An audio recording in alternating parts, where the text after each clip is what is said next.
வணக்கம் நேயர்களே. ஆன்மீக தேடலுக்கு அனைத்து சொந்தங்களுக்கும் அடியனின் அன்பு வணக்கம். இன்று நம்ம பஞ்சபட்சியின் தொழிலை பற்றி பார்க்கலாம். பொதுவாக எல்லாம் 5 சாமம், பகல் 5 இரவு 5 சொல்கிறாங்க. ஆனால் அது முறைப்படி பார்த்தா அது சரியாக தப்பாங்கிறது அது அப்புறம் விவாதம். ஆனால் 4 சாமம் தான் கணக்கு சொல்கிறாங்க. எப்படின்னு கேட்டிங்கன்னா ஊன், நடை, அரசு, தொழில், அந்த 4 தான். இந்த பட்சிகள் 4க்கு தான் கரெக்ட் வருது. ஆனால் இவங்க 2 நேரத்துக்கு பகல் 5 ராத்திரி 5ங்க. இது 4 நாள் 8 அப்படி தான் கணக்கு வருது. அந்த விவாதத்துக்கு போக வேண்டாம். ஆனால் இப்போ ஒரு சாமம் ஒரு ஊன் ஒரு சாமம், நடை ஒரு சாமம், துயில் ஒரு அரசு ஒரு சாமம், துயில் ஒரு சாமம். 4 சாமம். 4 சாமத்து கணக்கு. இப்போ காலையில் சூரிய உதயம் இப்போ 6:10ன்னா 6:10லேருந்து அந்த மாதிரி கணக்கு எடுத்துக்கிட வேண்டியதான். 2 மணி நேரம் 24 நிமிஷத்துக்கு ஒரு சாமம்னு கணக்கு சொல்லலாம். 5 சாமத்துக்குன்னா இவங்க எங்கள் இதில் பார்த்தா 3 மணி நேரம் ஒரு சாமம், அது 2 முகூர்த்தம் அப்படி கணக்கு வருது. அது விவாதம் போனால் அது எப்படி எதில் இருக்குங்கிறதுலாம் வரும். அதெல்லாம் தேவையில்லை. 5 அப்போ நம்ம 5ன்னு எடுத்துக்கிட்டால் ஒன்று சாவு பட்சியில் கணக்கு வச்சுக்கிட வேண்டியதான். இப்போ 4 பட்சி தான் அரசில் இருக்குது. ஊன், நடை, அரசு, துயில், இது 4 பட்சி. சாவு பட்சியை கணக்கு எடுத்து இந்த 5ல் 4 சாமம் அப்படி வச்சுக்கலாம். 4 நாள் 8 இப்படி கணக்கு வச்சுக்கலாம். இல்லை 5 5 10 வச்சுக்கலாம். 2 பட்சி சாவு பட்சி இப்படி இந்த மாதிரி நம்ம முறைக்கு எடுத்துக்கலாம். விவாதத்துக்கு 4 5 அப்படிங்கிறது அந்த சப்ஜெக்ட்டுக்கு நமக்கு வர வேண்டாம். இப்போ ஞாயிற்றுக்கிழமை காலையில் வள்ளுவர் ஊனில் இருக்குது, ஆந்தை நடையில் இருக்குது, காகம் அரசில் இருக்குது, கோழி தூயில் இருக்குது. அப்போ சாவு பூச்சி என்ன வரும்? அடுத்து என்ன இருக்கோ அது சாவு பூச்சி கணக்கில் வரும். இப்போ 4 பூச்சி இந்த தொழில் செய்யுது, அந்த ஒரு பூச்சி சாவு பூச்சி 5வது முகூர்த்தம் சாவு பூச்சியில் வந்துடுது. ஆனால் பட்சி ஒரு பட்சி வேலை செய்யாது. அதுதான் ஒரு உண்மை. தொழில் இப்போ ஊனில் இப்போ ஊனில் வள்ளுவர் இருக்குது. இப்போ ஞாயிற்றுக்கிழமை காலையில் வள்ளுவர் இருக்குதுன்னு வச்சுக்கோங்க. வள்ளுவர் காலையில் சூரிய உதயத்துலேருந்து இப்போ சரி நம்மளே வச்சுக்கோங்க 2 மணி நேரம் 3 மணி நேரம் ஒரு கணக்கு வச்சுக்கலாம். 3 மணி நேரம் வச்சுக்க ஒரு பட்சிக்கு 5 3 15 அப்படி தானே வரணும். அந்த மாதிரி 1.5 மணி நேரம்னா 5 4 பட்சி 4 2 அப்படி ஒரு கணக்கு. ஒரு பட்சி இப்போ முதல்ல அரசு ஒரு பட்சின்னா அது 100% வேலை செய்யும். ஊன் அடுத்து நடை பட்சினா அது 80% வரும். துயில் பட்சினா 60% வரும்.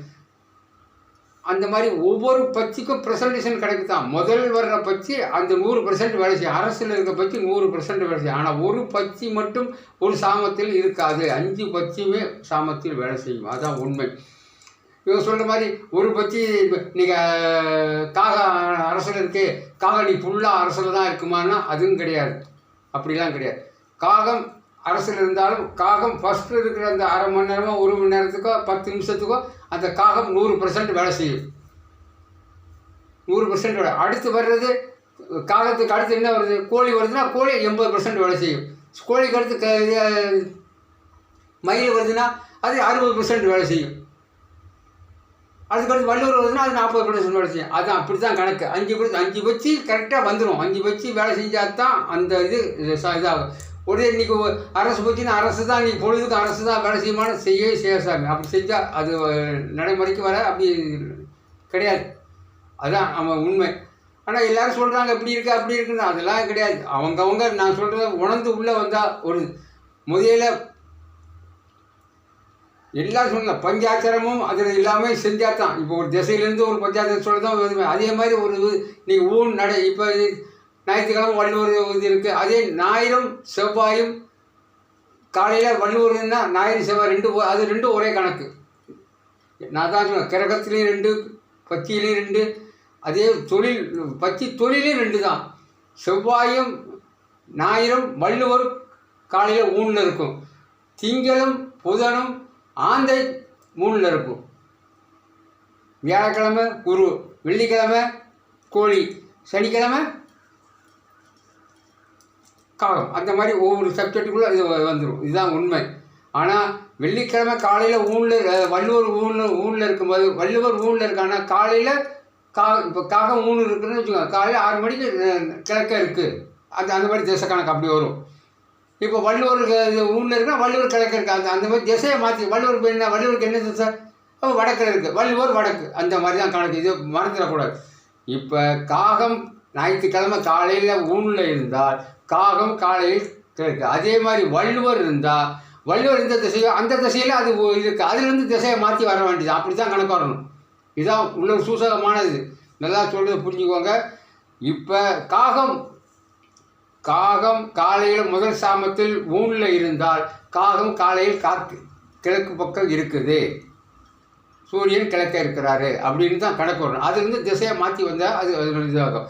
அதே மாதிரி ஆந்தைக்கு இதுன்னா ஆந்தை இந்த திசையை அந்த ஆந்தை அதுலேருந்து திசை மாறிக்கணும். அப்படி தான் வரணும். அப்படி வந்தால் தான் அந்த இது கரெக்டாகும். நான் வந்து இப்போயும் சொல்கிறேன், ஓப்பனாக உடச்சி சொல்ல, இது சில டிப்ஸ் மாதிரி தான் உங்களுக்கு கொடுக்குறேன். இதை பிடிச்சி நீங்கள் உள்ளே வந்தீங்கன்னா கண்டிப்பாக எல்லாமே உங்களுக்கு உள்ளே வரும். என்னடா இப்படி பேசுகிறான்னு இல்லை, இது உண்மை. அதான் இந்த 10 தொழில் இதுக்குள்ளே உள்ள இருக்குது. அதே மாதிரி இன்றைக்கி வேலைக்கிழமை குரு காலையில் முதல் முகூர்த்தத்தில் இருக்காருன்னா குரு எங்கே இருக்கார், எந்த திசையில் இருக்கார், அதுலேருந்து திசை கணக்கு. அப்படி தான் வரும். காலையில் கிழக்கு குரு ஊரில் இருக்கார், அதனால் கிழக்கு மாறினா அப்படி கிடையாது. நல்லா புரிஞ்சுக்கிடணும். எந்த திசையில் பற்றி வருதோ அதுக்கு என்ன திசையோ அதில் தான் கிழக்கு. அப்படி இருந்தால் கணக்கு வரணும். அதான் உண்மை. நான் ஓப்பனாக உடச்சி சொல்கிறேன், அது நல்லா புரிஞ்சுக்கணும். கிழக்குலேருந்து வள்ளுவர் இருந்து வந்தால் அவன் வராது. வள்ளுவருக்கு இந்த திசையோ அதுதான் கிழக்கு. அப்படி தான் கணக்கு வரணும். அப்படி இருந்தால் தான் அது கணக்கை வரும். அதான் தெரிஞ்சுக்கோங்க. திருப்பி சொல்லிட்டு இது பண்ணக்கூடாது. நல்லா சொல்கிறத புரிஞ்சுக்குவாங்க. நான் டிக் பண்ணால் பாருங்கள், கடைசி வரைக்கும் பார்த்தேன்னா தான் உங்களுக்கு இது பண்ணும். சரி, இப்போ சனிக்கிழமை காகம்னா காகம் கிழக்கு. காகம் எங்கே இருக்குது?